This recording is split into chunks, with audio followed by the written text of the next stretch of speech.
Bismillahirrahmanirrahim.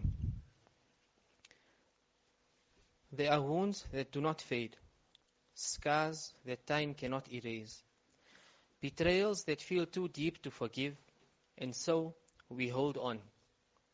We hold on to the anger, to the resentment, to the memory of how they wronged us.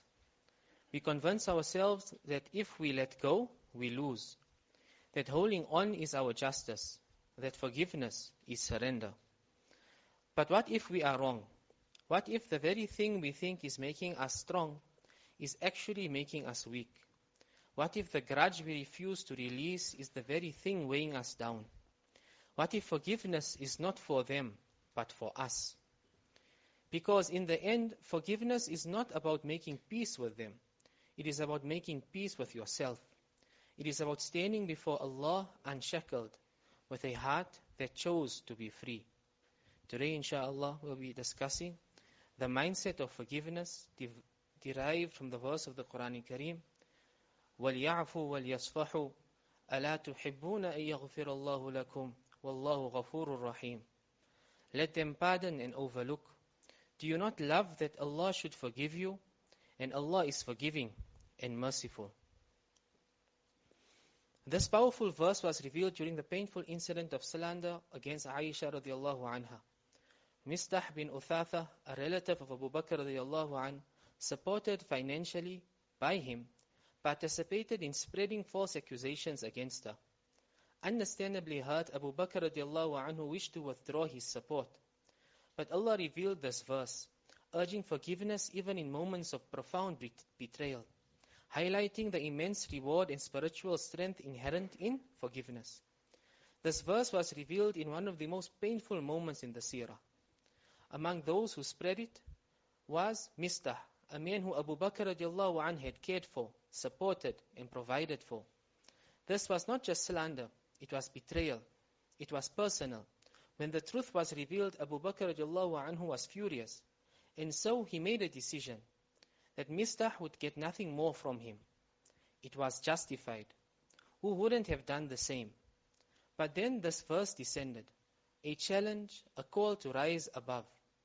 Abu Bakr radiallahu anhu could have refused. He could have held on to his pain. He had every right to. But forgiveness is not about what is deserved. And Abu Bakr radiallahu anh wanted Allah's forgiveness more than he wanted revenge. So he forgave. Not because it was easy, not because Mistah was worthy, but because his relationship with Allah was more important than his grudge. This is what true forgiveness is. Not an excuse for the past, but a path to the future. The world tells us that power lies in payback, that if we let go, we have lost. But who truly loses?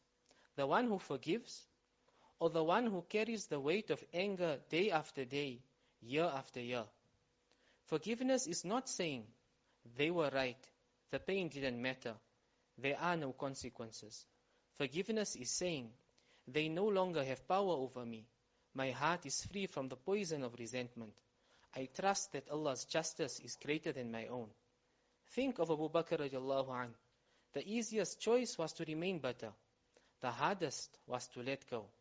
But he knew something we often forget. A grudge does not punish them. It punishes you. So why carry it?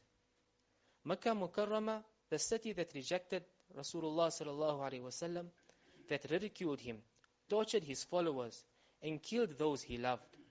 The city that forced him into exile, waged war against him, and sought his destruction.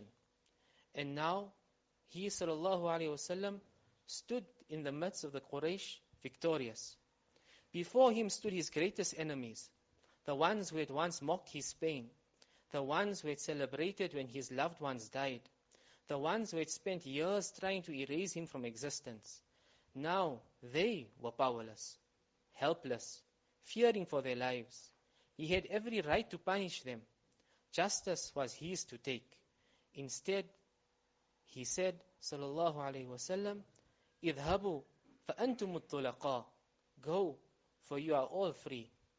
No vengeance, no reckoning, no retribution. And in that just forgive. He transformed. Enemies became his followers. Hate turned into love. Fear blossomed into faith. Resentment melted into redemption. Because forgiveness is not about erasing the past. It is about shaping the future. Because true power is not in taking revenge, but in breaking the cycle of it. Because revenge is fleeting, but forgiveness is divine. Some wounds run so deep, they become part of us. Some betrayals cut so sharp, we wear them like armor. Some grudges last so long, we forget who we were before them. But what if you could let go? Not because they deserve it, not because the past doesn't hurt, not because the scars have disappeared, but because you deserve peace. Because the pain has already stolen too much. Because the grudge has taken up too much space in your heart. Because your soul was not created to carry this weight. What if the very thing you refuse to release is the one thing that is holding you back? One day, you will stand before Allah. And what will you ask of Him? Will you plead for justice against those who wronged you? Or will you beg for mercy for the many wrongs you yourself committed? You will plead for His forgiveness. And Allah's forgiveness is for those who forgive. So, do you not love that Allah should forgive you? May Allah subhanahu wa ta'ala grant us this beautiful mindset, inshallah.